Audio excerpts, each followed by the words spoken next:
Welcome to my lecture, Business Model Development. My name is Natalia Strobel. In today's lecture, we will cover following topics. First of all, we will start with a definition of the business model. Then we will discuss a prominent tool how to sketch your business model canvas, and the building blocks of it. And at the end, we will discuss some business model patterns. So why is the business model so important? The business model is actually the DNA of your business, and on the suitable business model depends if your business will survive or not. But what is actually a business model? Different people understand different things under a business model. To put it simple, a business model explains how you intend to make money. In a more academic way, Osterwalder in Peugeot describes it as a rationale of how an organization creates, delivers, and captures value. So you may have just one product, but apply different business models to earn money. For example, if you have a car, you can sell ownership to your customers, or you can sell usage fees, or you can establish a car sharing and earn your money by renting your cars to the customers. So let's have a closer look to the business model canvas. Working with your business model, ask yourself first of all about the customer segments you're serving. It may be just one customer segment or several customer segments. But let's start with just one. Let's have an example of a working mom. So you can ask yourself which jobs needs to be done for this customer segment. Which pains and gains does your customer have? So if we take this customer segment, working mom, she needs, for example, to do grocery shopping in the most efficient way. The pain of the customer would be a long time consuming lines at the supermarket. And the job to be done in this case would be to reduce this time. But how can you do it? Here comes the value proposition into the game. Value proposition represents a set of products, services, or features that will help the customer get the job done. So you deliver kind of painkillers to the customer. In the case of the working mom, you might offer an online grocery shopping so she can avoid long lines at the supermarket. Next question is through which channels your customer would like to communicate with you as a company. Is it a physical channel or a digital channel? Would you prefer to sell your products in stores? Would it be direct channel? Are we talking about indirect channel? So ask yourself which channel would be most suitable to reach your customer. And the next block is customer relationship. Which customer relationship with your customer do you establish? There are several possibilities how to do it. You might establish a customer relationship in a way of personal assistance, like a human interaction. So a customer will communicate with a real company representative for help in sales process and afterwards. You may establish a dedicated personal assistance where you have a continuing human interaction between a real company representative and a specific customer, maybe over a long period of time. Then you might consider self-service. The company has no direct relationship with customers, but it provides the means for customers to help themselves. Or maybe you would like to establish automated services. This is a sophisticated form of customer self-service, and for example, an online banking is an automated service. Furthermore, you can consider communities where customers exchange their knowledge and help themselves in this way, or co-creation. Amazon, for example, encourages companies to write reviews and so create value for other book lovers. The next thing you do, you think about the revenue streams. So the people you are serving have their particular ideas on how they would like to pay for your product. Would they like to get your product per subscription or a licensing fee? There are several ways to establish revenue streams, like asset sale, when you sell the ownership rights of the product, of the physical product, like Amazon sells books and music, etc. to the customers. BMW sells cars. Or maybe you might be interested in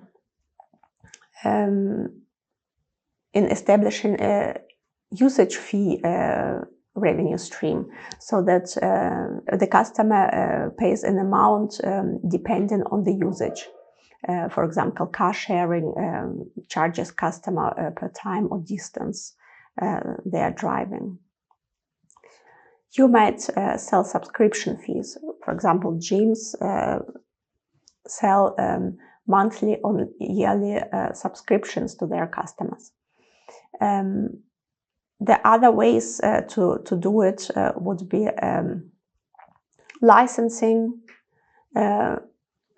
Here, the content owners retain copyright while selling licenses to third parties, or brokerage fees, where revenue are derived from an intermediation services performed on behalf of two or more parties. Advertising is a very widespread way of getting revenues in the media industry. And you can think about price mechanisms. Would be pricing fixed or dynamic? In fixed pricing mechanism, you have a price list as stated in the brochure, and then you might give some discounts depending on the amount purchased. In the dynamic pricing, the dynamic pricing, by contrast, depends on market conditions and is subject to the power and negotiation skills of the purchaser. So, on the right-hand side of the business model canvas shows us which value we are creating, for whom, and how do we deliver this value and capture value for us as a company. So now we are going to have a look on the left-hand side of the canvas, where we are going to ask yourself how we are going to do it. The first thing to consider is key resources. What key resources do you really need to build your product? Do you need factories, a brand, actually intellectual property? Do I need servers? So it depends on the product you are creating. So the key resources might be physical, like manufacturing facilities, building, vehicles, machines. It can be intellectuals, like brands, some knowledge, patents and copyrights, partnerships, or it can be human resources, especially creative industries rely heavily on human resources, or it may be maybe you need more financial resources. Some business model depend especially heavily on financial resources and or guarantees. And then ask yourself which key partners do you need to have in your production process. We live in the 21st century and we don't need to be good at everything. We can cooperate with partners in addition to our suppliers. So you can ask yourself, who are your key partners that can leverage your business model, that can and can turn it into something more powerful. If you know all these positions on the left-hand side, you can sketch out what your core costs are. And then you have a big picture understanding of the logic of your business. All the pieces that you need to create, deliver, and capture value. All these elements are very important to succeed in your business. But business model evolves. So while working with this, use post-its to map out your business model building blocks. You create hypotheses and test them. While doing so, document your business model innovation so you can learn as an entrepreneur over time. To succeed in business, you don't need sophisticated technology. You can have one if you have, but actually even mediocre technology pursued within a great business model may be more valuable than a great technology explored with a mediocre business model, as Henry Chesbrough once said. So let's talk about the Nespresso example. Nespresso doesn't compete on the technological level. There are other brands that have much more sophisticated technology in the coffee machine industry, like La Marzocco. And actually, at the beginning, in 1987, Nespresso almost failed because of non-appropriate business model. They started to sell the coffee machines to offices via sales force of the joint venture with the machine manufacturer. And two problems occurred. The offices were not interested, and the sales force of the machine didn't want to sell them. So Nespresso came up with another business model, which was actually very successful. Single portion of coffee made by aluminum pots filled with coffee of different flavors, which they sell in luxury stores and through their website. So they make money not by selling the coffee machine itself, but by selling expensive coffee. In following example, I would like to discuss another interesting case, the mattress hype. Traditionally, mattresses used to be sold in stores like Matratz and Concord. And in the mattress industry, the margins reach up to 300%, which make this industry attractive to startup founders. In 2013, Caspa, a US-American startup, challenged the tradition, cut the middleman, and selling the mattress online. And the offering was not only the mattress itself, but the whole experience and design. So Emma is a German competitor in the same field. Matratz and Concord was the opposite of the positive experience and design. They advertise with cheap offers. Brand doesn't play a big role. Caspa started its success story in the United States and reached out to the German market with the same assumptions. They sell only one mattress and were interested in investing in marketing heavily. You may get high returns if the business model is suitable, but as I already said, Caspa entered German market with the same assumptions as they used to have for the US market. But after 5 years, they had to shut down the business. What actually happened? Germans pay more attention to the results of the Stiftung Warentest and are very price sensitive, and they don't care about cool marketing campaigns that much. Emma, a competitor on the German market, addresses the customer segment more precisely. It became the winner of the Stiftung Warentest, and they sell mattresses to competitive prices, cooperating with Matratz and Concord, using its infrastructure, personal assistance, and know-how. So let's see how could we draw the business models of those three companies on the business model canvas.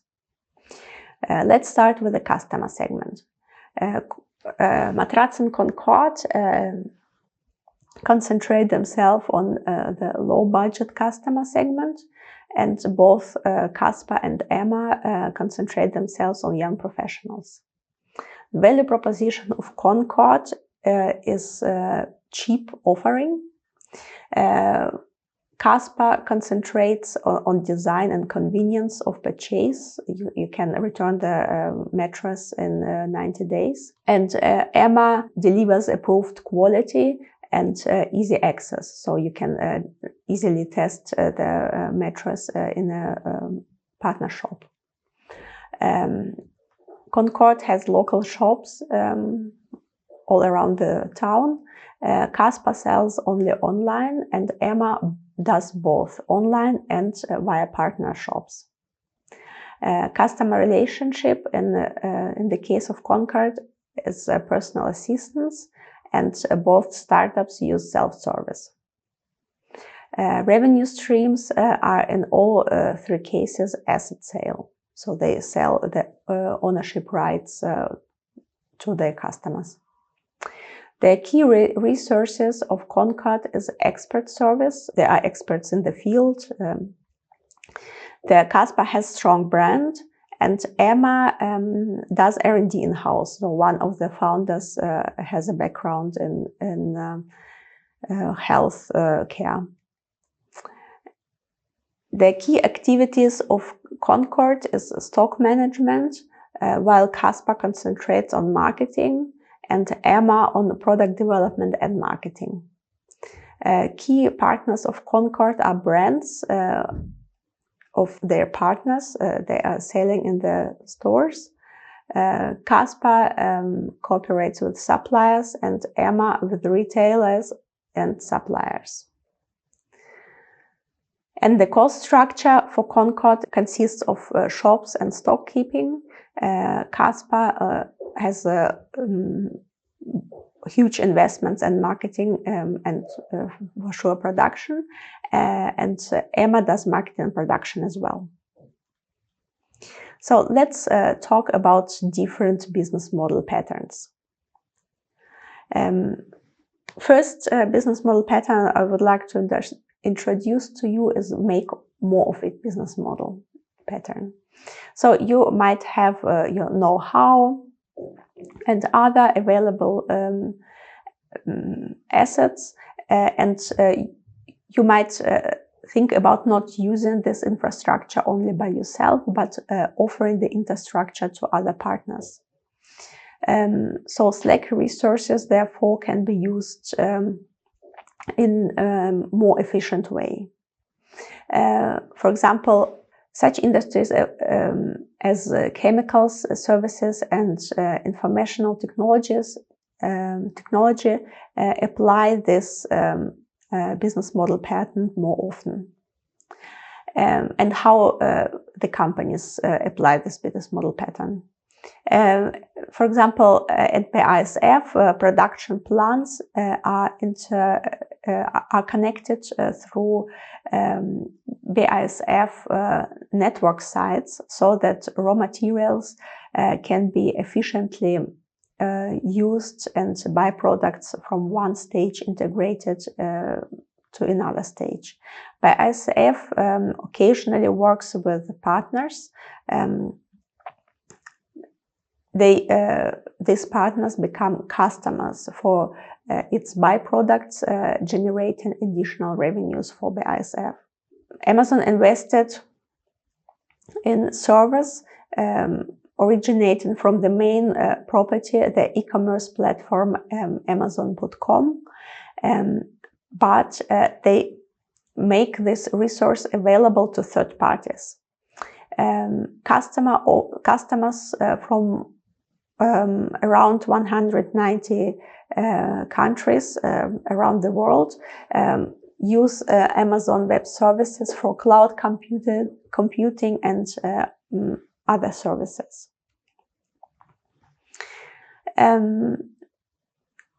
Another interesting business model pattern would be a long-tail business model.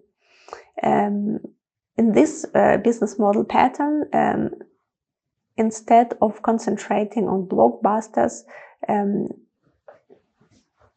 company generates its revenues through a long tail of niche products. If this huge variety of products are offered in significant amounts, the profits from small sales can be added up to a significant amount. CD Now operated as an online shopping website that sold compact discs and music-related products. It provided listings for over 100,000 music CDs. CD Now operated as an online shopping website, and in 1998, during the dot-com bubble, the company was valued at over $1 billion US. Then Bertelsmann Music Group acquired the company, and in 2002 Amazon started to operate it, and shortly after closed the company. Nintendo doesn't program all the games that they are offering for their consoles, but the games have to be certified by Nintendo. So the right variety of games allow the targeting of different age groups and genres. Two-sided business model pattern is very popular in information technology. So in two-sided market business model pattern, a two-sided market facilitates interaction between multiple interest groups of customers.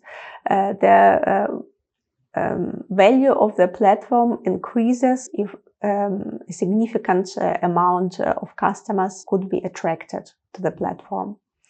There's two sites usually come from different groups, for example, businesses and private groups. Besides informational technology, this business model pattern is often applied in hardware and services. How do companies apply this business model pattern? Especially the hiring functions in LinkedIn function as a two-sided market. The value for both recruiters and candidates increase with the amount of jobs and candidates on the platform. Airbnb is another example for a two-sided market. It offers a platform for everyone to offer their home to guests. And Airbnb focuses on providing a reliable platform with safety mechanisms for both hosts and guests, which simplifies the process of hosting and booking an accommodation. Freemium business model pattern.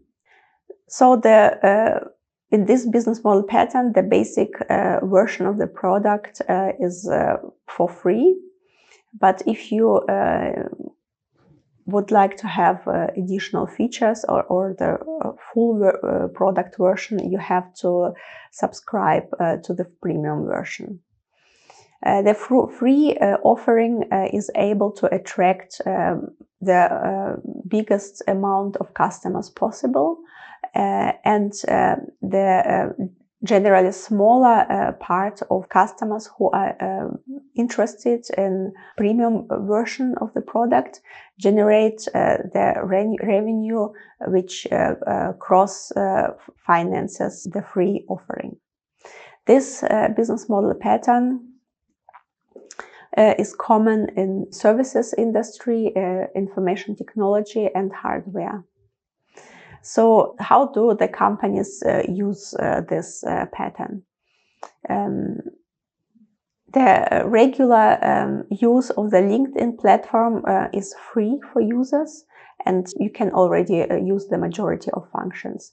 However, LinkedIn offers various premium subscriptions, allowing users to unlock even more functions for more intensive use.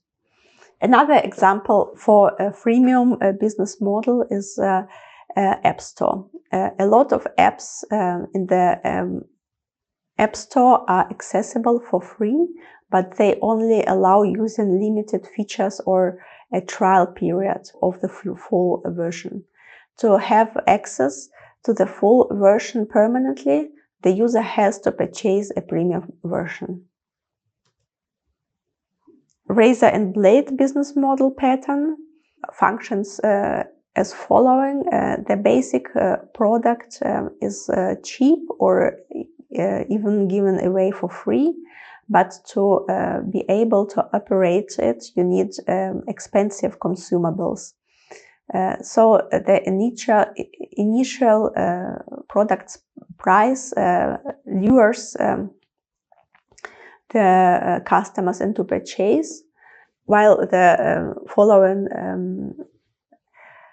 purchase of consumables cross finance the initial offer. This business model pattern is very widespread in the hardware industry, in consumer goods, and in information technology. The name of this business model pattern comes from Gillette razor and blade, where the razor is actually cheap, but the blades are expensive. Another prominent example is Nespresso, which we were talking about already. So in this case, Nespresso sells this very cheap coffee machine, but earns money with the coffee pots. The open business model. This business model pattern was introduced and described by Henry Chesbrough. To his opinion, companies should open up their business models in order to unlock the latent potential of the invented ideas and technologies. On this slide, you can see the journey of your innovation from the research through development to the marketplace. In the open innovation model, the first thing you do, you drill holes in your innovation process. So the ideas and technologies can flow in and flow out of your organization throughout the journey from the lab to the marketplace. You can bring some technologies from outside and perhaps combine them with your own technologies and innovations to address new markets. In some other cases, you can start the project inside, let it go outside, test the idea on external customers with external capital, and if the innovation has a strategic benefit for you, you can spin it back into your project.